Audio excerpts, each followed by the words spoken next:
pretty long way away. Anyway, and it's a machine, and it's Yahoo anyway.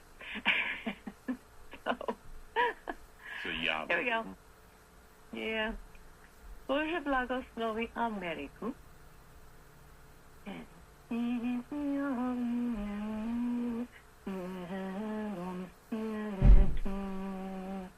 Ciao, y'all. See you, Doc. Ciao, baby. That's Rachel with God Bless America, and I declare world peace in Croatia. Yeah. Let's go from Dubrovnik, Croatia to Wall Street. Yay. With an opening stock market report. We're proud to have Ken Roberts. Hey, Ken, what's up? Well, jobs are up. 214,000 jobs created in February, and that was better than expected. The forecast was for about 185,000. That's pretty good news. The market is a little bit lower. Big run up yesterday. Of course, the Dow was up over 300. NASDAQ up over 100 yesterday. Right now, the Dow is down 57.1. The NASDAQ's down 3.8. And the S&P 500 is down 3.9. So getting a little bit of pullback after yesterday's rally, but not too bad a day here. Pretty good news on the labor market. Wow. What was the reason for the big run up yesterday, Ken? You know, I don't think there was one reason. It just kind of people decided it was time to buy. Wow. So no rhyme, no reason for it. It just went up 300 points. Yeah, big, strong day. Well, I guess that's good. Construction spending number was good, but foreign markets rebounded, a lot of things like that. But, you know, sometimes a lot of those things come together at one time, and looks good for everybody. Like the perfect storm, as it would be. Yeah. Well, anything exciting going on later today, or any political news that we expect to hear from that might affect the market? You know, not so much today. Tomorrow, the weekly jobs report and some more numbers, and then Friday, the jobs report on Friday, the non-farm payrolls. I think that's going to be the focus this week, the most important economic report of the week. Okay. So jobs are up, so that's a good sign. So that would lead me to think that maybe payrolls would be up? Yeah, the forecast there is for the median forecast is for about 198,000 jobs created on Friday, so we'll see if we can beat that number. Tomorrow we get some numbers on, productivity and labor costs, ISM Services Index, plus factory orders, so quite a bit of news coming out tomorrow, too. Oh, nice. Well, hopefully it'll all be good. It's nice after that stinky January and kind of a lame February that we're starting to see up again, man. Yeah, March is the best. Get a little bounce. Yeah, getting a bounce back. Were we still down for the year? We're getting into positive territory now. Oh, good. Well, yeah. That's all good then. The Santa Claus rally's coming back, only it's March, right? Mm-hmm. Okay. Well, Ken, you've written a book, a bestseller, The Tactical Option Investor. How can we find that book? You can find that on Amazon.com or BarnesandNoble.com, or get one right over there at Buy Nevada First. Right over there. Buy Nevada First. You write a column for the Wall Street Journal. A new one is out this week. How can we read that? That's in Market Watch. If you Google Ken Roberts Market Watch, I have columns on retirement planning, and the newest one's on living in the Reno Tahoe area. Sweet. And last but not least, how do we contact you to have you take a look at our portfolio? You can give me a call at 775-825-4555. All right, Ken, you be safe. Thanks for the report, and hope to hear from you next hour. Thanks. All right, it's Ken Roberts, Fat Tail Trading. Give him a call. It's free. Have him check out your investment portfolio. Make sure your money's working as hard for you as you did to make that money. That's right. Absolutely. Let's go from Wall Street, where things are good, to a third world nation, where the pavement ends and the dirt begins, the home of the longest continuous burning tire fire anywhere in the continental United States. And never forget, the town whose town slogan is Silver Springs. Huh? Silver Springs, Nevada. It's Aaron. Hey, Aaron, what's up? That might hey, we're banging the gong out here. How's everybody this morning? That's good. That might be recorded as an earthquake. Yeah, the bomb. There you go, huh? Hey, it was Bill Campbell. You got to love the smartphone autocorrect, huh? Well, I didn't know if it was an autocorrect or what, so I just said, Camel Bill. Bill Campbell? But that was a guy's name, Campbell, Campbell. Okay. He was the announcer on that game, and yeah, he went bonkers. It was, I just listened to that a little bit ago, and it kind of reminded me of a baseball call. I don't believe what I just saw. Of course, that was Jack Buck who made that call when the Wizard of Oz hit a home run for the Cardinals, and I believe that was against the Dodgers, if I'm not mistaken. No, I don't remember that. It's blacked out. Oh, okay. Mm-hmm. Exclusive Dodger Blue memories. Yeah, do you want me to bring it? That's one of those, it's kind of like the Kirk Gibson home run, selective memory loss there. Or how about, you get... if you want me to go there, let's go to the A's, where the ball bounced off of McGuire's head for a home run. Canseco's head, excuse me. Yeah, it was one that of was them Canseco, guys. and in Oakland A's defense, he did that with the Texas Rangers. Yeah. Yeah, he was with the Texas Rangers when that happened. But, hey, today is kind of a very important day for the state of Colorado with the United States Supreme Court. And there's a couple little nuances going on here, and this is why our idiotic Senate people need to get off their butts and do their job. There's a case coming up today in front of the Supreme Court. Nebraska and Oklahoma have challenged on the basis that you legalize marijuana. Now all this marijuana is coming into our state illegally, which my personal opinion is poppycock. But they've made this argument, and the fact that Justice Scalia has passed, and we only have 8 justices, there's a high probability this case is going to get spit out and not accepted by the court, which will revert back to what happened in the lower court, and Colorado will benefit from this. Many scholars, and I'm not a legal scholar or anything, I just pretend to be when I talk on the radio, but the fact is, this case kind of lacks a lot of merit. There's not a lot of merit. There's no teeth in what Nebraska and Oklahoma are saying.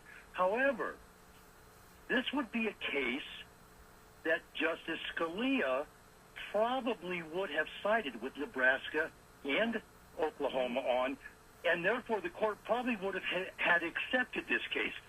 What the scholars are saying is because there's 8 people and it very well could end in a tie, they're going to spit it out, and which makes the decision in the lower court stand. However, there is precedence 3 different times in the history of the court. There has been a decision made under these circumstances where a year later the case resurfaced with another subject matter in their points and authorities that they raised, and the court reversed their decision from the prior year. So nothing is done here. This isn't a settled issue, and if they do spit it out, they can come back. Usually they do.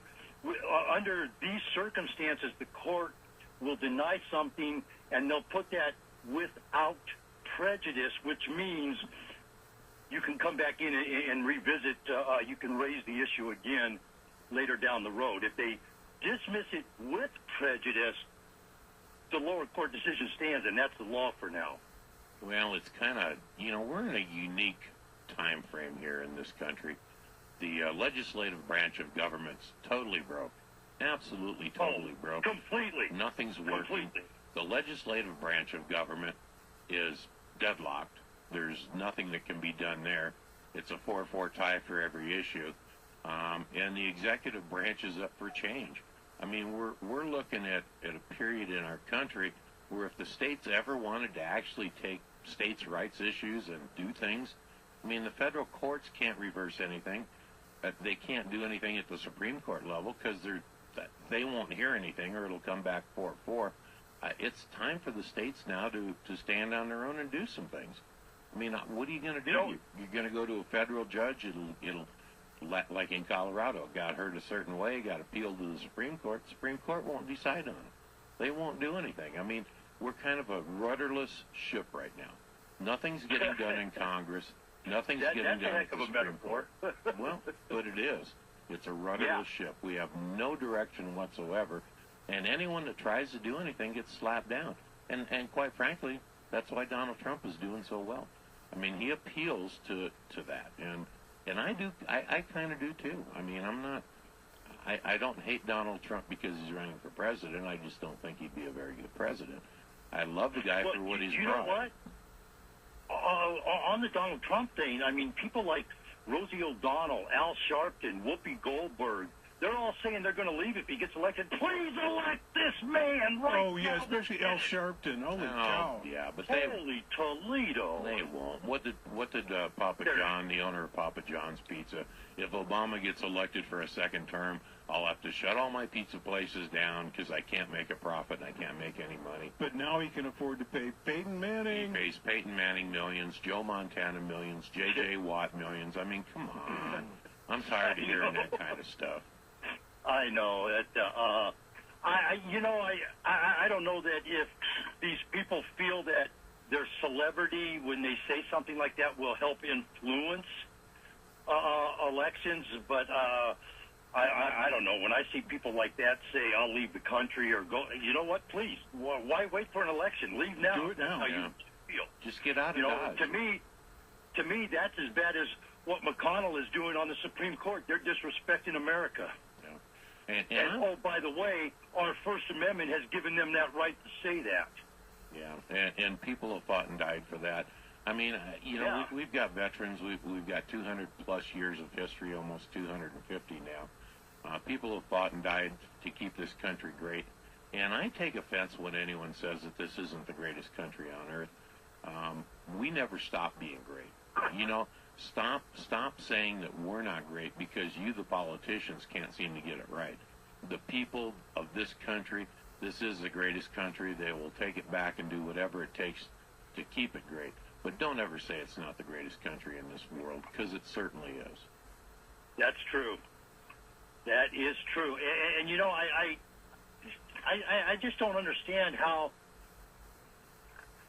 Maybe they just don't understand the fact that they're afforded the opportunity to actually say that without reprisal. And I think that's very key right there. I can say, hey, President Obama, you suck. You lied to me. You're a piece of garbage. And I don't have to worry. I mean, maybe a little bit, but I don't really have to worry about being persecuted by our government for that. Only if Clinton gets in there. I don't think so either. Yeah, you know what? I'm telling you what. But let's look. There's one for you here. I saw a picture this morning of Bill Clinton, and the caption said, "I choose other women over Hillary. So should you." Oh boy. Well, that's an anti. Just that. Yeah. Well, no. What I'd like to say is that I think the American public or the general American people are kind of like off of it. They're not on the fence. They're way off of it because number one, they're following Trump and he's leading. Okay, they have to wake up on that. But number two, if they're going to listen to an actor, a thespian, like Whoopi Goldberg, or like Ted Danson or whoever, they don't know anything about politics. They have their opinion and they can voice their opinion. But man, don't make it their opinion, your opinion. You form your own stuff. They use their celebrity, and I'm taken back. I mean, look what we have here now. What do we have? A military threat. ISIS is a big threat to this country. Let's see, great military career, heroic. Let's see, Donald Trump, his service to the military. Oh wait, he was in a military elementary school or prep school. ROTC. Something like that. Let's see, and who's the other choice? Let's see, Ted Cruz. No. How about Hillary Clinton? She was a great. No, wait, she didn't do anything. Bernie Sanders? No. But so again, we got no one that has any kind of military background, and no veteran, no one that served their country. I mean, these are either celebrities because he said you're fired, or they're career politicians that have been in the system for years and years. I'm sick of all of it. Yeah, you know what? I think that's the last part of what you just said, the career politician thing. I think that has a big factor on Donald Trump's position right now and what's going on with his campaign. I honestly would. It's like I said, when I go around and I talk to people you know, and we do the Wilson thing, and, you know, what do you think about your government and stuff? They're tired of the status quo. People want change, and Donald Trump is the only change there is. Everybody else is lifetime politicians. That's the choice we have right now. So, and that, again, just me, but I think that element right there of what's going on has a lot to do with why Donald Trump is in the position he's in. So, you know, we'll see. And you know what? Maybe I'll ask Saturday night. I am going to be sitting in a booth at the Livestock Event Center in the judge's booth with Judge Judy for the Monster Jam over there. I'll put that question to her. We'll see what happens. Well, think about the religious right. I mean, they've crucified candidates for cheating on their wives, you know, being caught in an affair. I mean, and they're embracing a guy that's on his third wife and had affairs with starlets for the last 20 years. I mean, on his third wife, but maybe his fifth bankruptcy too. You never know. Well, not personally. No, none of them personal bankruptcy. They were all corporations that he happened to be the wholly owned, whatever. But you know, and then he'll see. That's why I can't associate with the Republican Party or the Democratic Party. They both irritate me. I hated Bill Clinton. I think he was a draft dodging loser that avoided the Vietnam War at all costs because he was a big chicken with a yellow streak down his back. Hillary, well, you know what? I believe the only reason he got elected was he actually admitted at a time that was very controversial when he got elected, and this, again, my opinion, I believe the reason he got elected, he actually admitted marijuana touched his lips. I didn't but he didn't inhale. But he did admit, and I think that right there played a huge role in him getting elected. I don't think it was that big. Yeah. I mean, I think that was pretty outstanding, but I don't think that, you know, seriously, I didn't inhale. Okay, character, seriously? Yeah, why you were buying that? No, didn't buy that. But I mean, at least it shows he's got an openness. Yeah. And that while he was at president, the federal government had the helicopter programs going all over the United States to crash in on the growers. Yeah. And the paraquat and all that stuff. The paraquat and all that stuff coming in. But, you know, so it's like, if that did it, you got fooled, brother. Yeah, he was just. I had no use for that guy at all. Still, the only saving grace that I saw in Bill Clinton was the fact that he owned a restored vintage 1968 Mustang. That's the only thing that the only redeeming quality, huh? For me, yes. Okay. And quite frankly, if he'd have said, yeah, I'm a 48 or a 52-year-old man and a hot 18-year-old, yeah, I did it and I'm proud of it, I think he'd have had more respect than I did not have sex with that woman. No. Okay. Oh man. Yeah. He definitely gave us a new interpretation of sex, huh? Yeah, no doubt about it. Well, Aaron, we got to run. Thanks for the call, man. But how do we contact you at Alladay LLC? Hey, you know what? 775-230-9915. We're on our way up to Wainema Ranch today, so we'll have some videos and some slideshows going up later with all the critters up there. Big shout-out to Tasha Lloyd, my drop-dead gorgeous friend in the Bay Area, and Liz, my acquaintance down in South Africa. Hello there, ladies. www.Alladay LLC on that website, folks. It's going to be a gorgeous day. It's already 52 degrees out here. Let's all have a good time. Let's all be safe out there. Yeah. All right, Aaron. That's Aaron from Silver Springs, Nevada. Let's take us a short break and regroup, but stay tuned. We will be right back.